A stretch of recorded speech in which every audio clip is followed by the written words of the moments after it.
जी, अस्सलाम वालेकुम। Welcome to Pakistan stock नेटिक। उम्मीद है कि आप तमाम दोस्त खैरियत से होंगे और वीकेंड अच्छा गुज़र रहा होगा।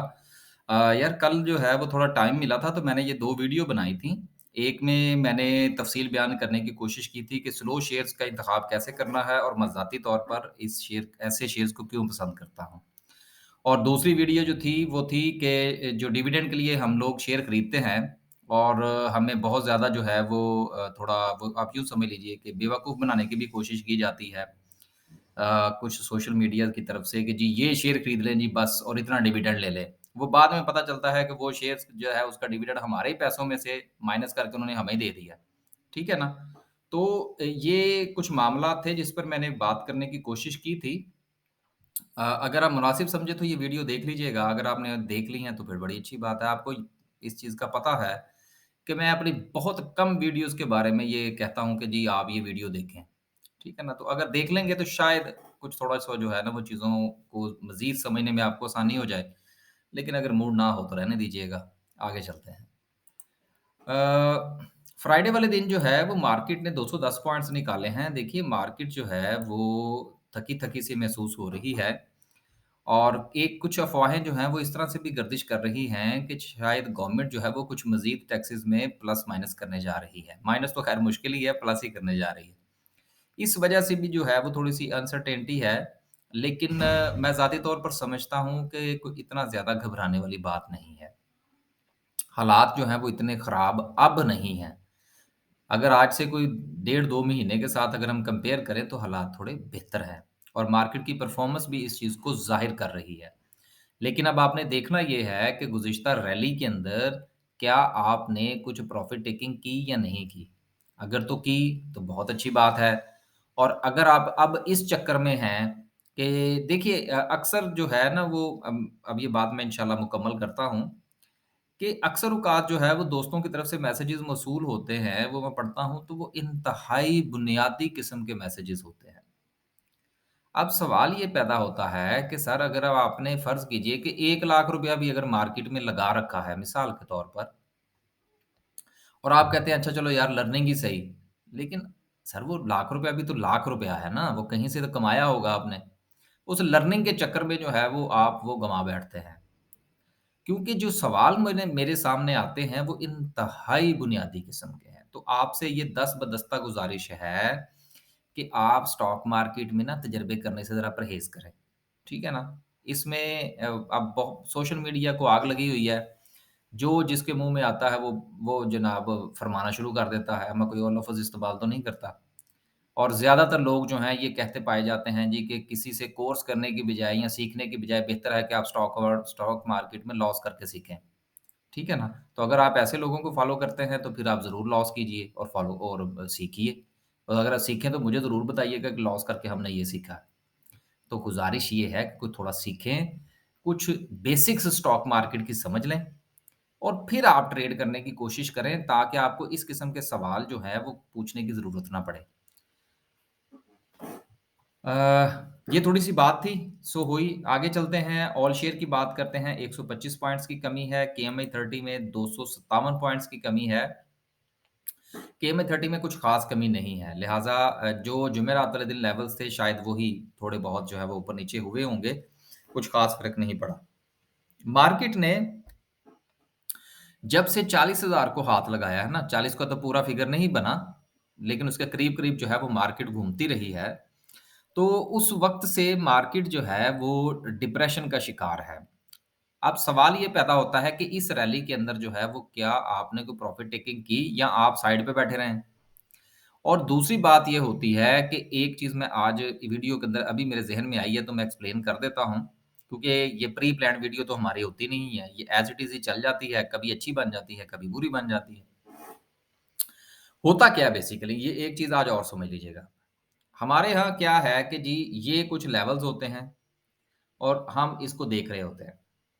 अब कुछ लोगों का ख़्याल ये है जी कि जब ये यहाँ से क्रॉस करेगा तो फिर आपने इसको बाय करना है।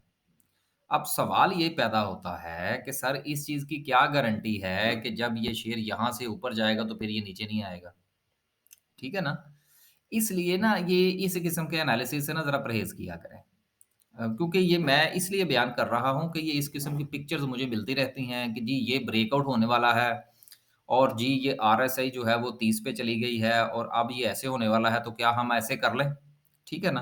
तो ये इस किस्म के सवाल जो है ना वो वक़्त बहुत ज़ाया करते हैं। तो मेरी फिर कोशिश होती है कि मैं उसको यहाँ पे एक्सप्लेन कर दूँ।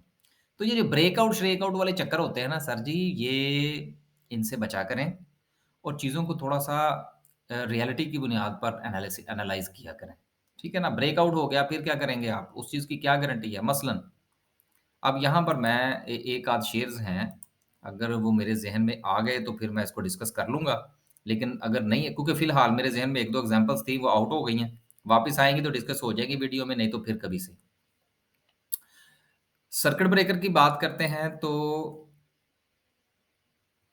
आज जो है वो आज से मुराद जुम्मे वाले दिन सिर्फ़ 4 कंपनीज़ अपर कैप थी जो बिल्कुल ही वो आप यूँ समझ लीजिए कि ज़ीरो किस्म की कंपनीज़ थी। लोअर कैप में भी कुछ ख़ास नहीं था। पाकजिन पावर लोअर कैप हुआ। ये पाकजिन पावर एक ऐसा शेयर है कि जो बहुत ही कम वॉल्यूम के साथ अपर कैप हो जाता है और कम वॉल्यूम के साथ लोअर कैप हो जाता है। तो इसकी कैपिंग-शैपिंग चलती रहती है। आगे चलते हैं और ग्राफ़िकल व्यू को देखते हैं। Oil and gas marketing Hascol की वजह से वॉल्यूम चूँकि बहुत लगा था इसलिए ये पहले नंबर पर है और सीमेंट जो है वो सबसे लास्ट पर है। अब ये चीज़ याद रखिएगा यहाँ पर मैं सीमेंट सेक्टर के हवाले से और स्टील सेक्टर के हवाले से बात करता चलूँ। आपने ये चीज़ तो देख ली। देखिए अब मेरी इस बात को ना कोई नेगेटिविटी की तरफ लेके ना जाइएगा, जो मैं बात अभी करने लगा हूँ, ठीक है ना? और मौलवी हज़रात ज़रा इससे परहेज़ ही फरमाइएगा कमेंट करने से। क्योंकि हमने बात करनी होती है इकोनॉमिकल पॉइंट ऑफ व्यू से और वो साहब जो है वो पता नहीं किधर घुमा-शुमा के तो वो कोई ना कोई बात निकाल देते हैं। बात ये है कि आपने देखा कि पिछले दिनों जो है वो पाकिस्तान के अंदर जो है वो सैलाब की सूरत-ए-हाल काफ़ी टका के रही है, ख़ास तौर पर बलूचिस्तान और दीगर जो हमारे सूबा जात है वहाँ पर बहुत हालात ख़राब रहे हैं। अब ये इंफ्रास्ट्रक्चर जो है वो तबाह हुआ है। अब गवर्नमेंट जो है और जो प्राइवेट सेक्टर है, उसको ना चाहते हुए भी कुछ ना कुछ कंस्ट्रक्शन एक्टिविटीज़ करनी पड़ेंगी। अब ये मैं दोबारा फिर रिपीट कर दूँ। देखिए, अल्लाह ताला की ज़ात जो है, वो नफ़े में से नुकसान और नुकसान में से नफ़ा निकालती है। ये उसका एक निज़ाम कुदरत है, जिसको हम चैलेंज नहीं कर सकते, जिसका कोई हम एनालिसिस नहीं कर सकते। ठीक है? अब इस डिज़ास्टर का होना कि जिसकी वजह से बहुत सारी सड़कें तबाह हुईं, बहुत सारे घर तबाह हुए, इंफ्रास्ट्रक्चर तबाह हुआ, पुल भी तबाह हुए। तो ये जो कुछ भी हुआ बरसात के मौसम में, सैलाब की सूरत-ए-हाल में इंफ्रास्ट्रक्चर तो बैठा। अब जब ये इन पानी-शानी जो है ये उतरेगा और चीज़ें जो हैं वो थोड़ा नॉर्मलाइज़ होने की तरफ जाएँगी, तो प्राइवेट और गवर्नमेंट सेक्टर को ना चाहते हुए भी कंस्ट्रक्शन एक्टिविटीज़ कुछ करनी पड़ेंगी। अब जब गवर्नमेंट जो है वो झूठा-सच्चा जो भी थोड़े बहुत पैसे लोगों को देगी, तो लोग अपने घरों को मुरम्मत करने की कोशिश करेंगे। मार्बल की तरफ ना नहीं जाएँगे लेकिन कम से कम सीमेंट के साथ ईंटें तो लगाएँगे, सरिये से छत तो डालेंगे, ठीक है? तो इस चीज़ को ज़रा ज़हन में रखिएगा कि आने वाले दिनों में इनकी प्रोडक्शन जो है वो बेहतर हो सकती है और इनके प्रॉफ़िट्स में भी इज़ाफ़ा हो सकता है, ठीक है? अब ये एक मेरी राय है, आप इससे यकीनन इख्तिलाफ़ फरमाइए, वो आपका जमहूरी हक़ है। आगे चलते हैं, ये मैं अक्सर कहता हूँ कि ये जो हम लोग ये यहाँ पे डिस्कस करते हैं ना कि जी ये देखें जी हैस्कॉल में 60 मिलियन का वॉल्यूम लग गया, ये जी फलाँ चीज़ जो थी वो अपर कैप हो गई, लोअर कैप हो गई, ये तो सबको नज़र आ रहा है। इसके लिए आपको मेरी वीडियो बल्कि किसी की भी वीडियो देखने की ज़रूरत नहीं है। ये जो हम फिगर्स डिस्कस कर रहे होते हैं ना, जो सामने नज़र आ रही होती है, असल में मकसद इन चीज़ों को सुनना नहीं होता। मकसद होता है कि इसके दरमियान में जो बातें होती हैं, असल में वो बात होती है। वो क्या वो मुझे अब वो एक वो बात याद आ गई कि वो पीटीवी पे शायद मेरा ख़्याल एक ड्रामा लगता था, उसमें एक ये डायलॉग इस्तेमाल होता था कि बात की तय में जो बात होती है ना, असल में वो बात होती है, या शायद इस तरह से का वो लफ़्ज़ इस्तेमाल करते थे, या सारी वही बात होती है, ठीक है ना? तो ये जो 2-3 बातों के दरमियान में बात होती है ना, असल में वो निचोड़ होता है और वही किसी भी बंदे की गुफ्तगू में वो सुनने की कोशिश किया करें और उसको एनालाइज़ किया करें। राइट, तो हैस्कोल के अंदर अच्छा वॉल्यूम लगा, ठीक है जी, जिनके पास है वो एन्जॉय करें, हमारे पास तो नहीं है। आगे चलते हैं और डिस्कस करते हैं हम कैंडल को। देखिए कैंडल जो है अगर इसके हम टॉप देखें, तो टॉप इसका ये कह रहा है कि मार्केट ने ये लेवल है जी, ये लेवल है जी उम, 42,864 का। अब ये ज़रा मुलाहिज़ा फ़रमाइए, ये जो लेवल है, ये मार्केट ने 2 बार टच किया है। एग्ज़ैक्टली बाज़ औक़ात ऐसा ऐसा होता है ना कि कैंडल थोड़ा-सा ऊपर निकल जाती है, दूसरी कैंडल से और हम जो है वो उसको ज़ोन क्लियर कर ज़ोन क्या होता है? जहाँ पर 2 या 3 कैंडल्स बने चलें यार ये भी समझ लें आज। मसलन एक कैंडल थी, उसकी विक ये थी, दूसरी की विक ये थी, तीसरे की विक ये थी। तो इसको ना हम ज़ोन बना देते हैं, ठीक है? ताकि वो लोअर और हाई दोनों जो हैं वो उस फिगर के अंदर आ जाएँ।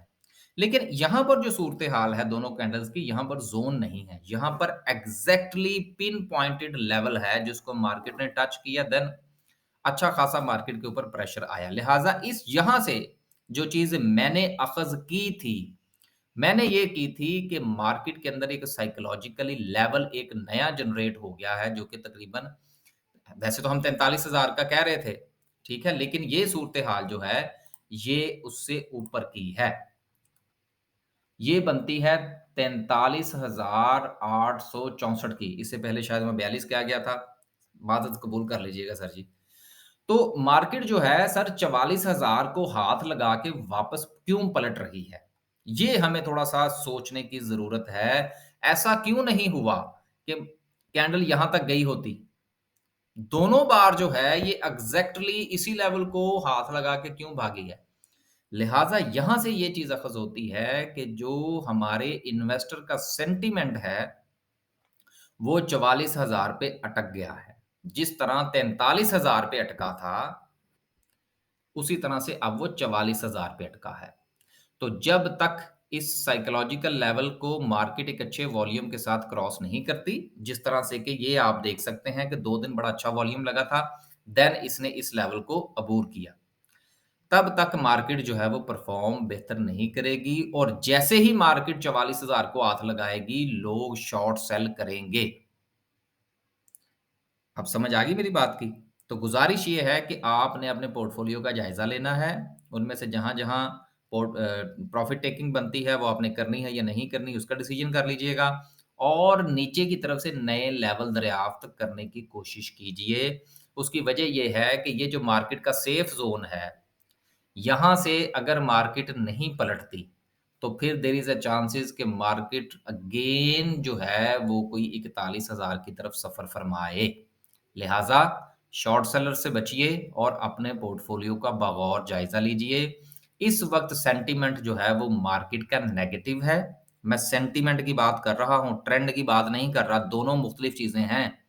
ठीक है ना? गुज़ारिश ये है कि अच्छा चलिए मुझे एक बात और याद आ गई और वो ये थी कि ये जो एक ट्रेंड है ना, मैंने आज से कुछ अर्सा पहले भी ये बात की थी। कुछ लोग यूट्यूब पर ये कहते पाए गए हैं, चूँकि वो क्लिप्स मुझे आते रहते हैं कि जी आप किसी से सीखने की बजाय बेहतर ये है कि आप स्टॉक मार्केट में लॉस करके सीखें। ठीक है ना? तो अगर आपको लॉस करने का शौक है तो फिर ज़रूर लॉस लॉस कीजिए। लेकिन अगर उसका शौक नहीं है तो 2-4 हज़ार रुपए खर्च करें और स्टॉक मार्केट की अलिफ-बे सीखें।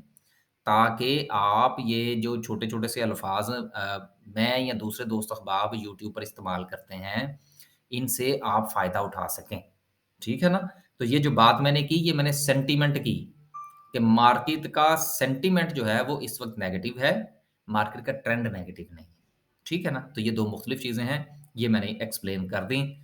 खुश रहें, आबाद रहें, अपने पैसे का ध्यान रखें और जब भी बाइंग सेलिंग फरमाएँ, चाहे आप खुद एनालाइज़ कर रहे हैं, चाहे किसी की सर्विस आपने जॉइन कर रखी है या किसी की यूट्यूब की वीडियो देखते हैं या आप पेड ग्रुप्स जॉइन करते हैं, फ्री ग्रुप्स जॉइन करते हैं, सर कुछ भी करते हैं।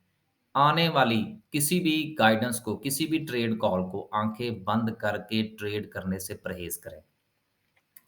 अपना भी दिमाग इस्तेमाल किया करें, खुदा ना ख़ास्ता अगर लॉस होता है, तो वो लॉस कोई पूरा नहीं करेगा, चाहे आप मुझे पैसे क्यों ना देते हों, मैं भी नहीं पूरा करूँगा।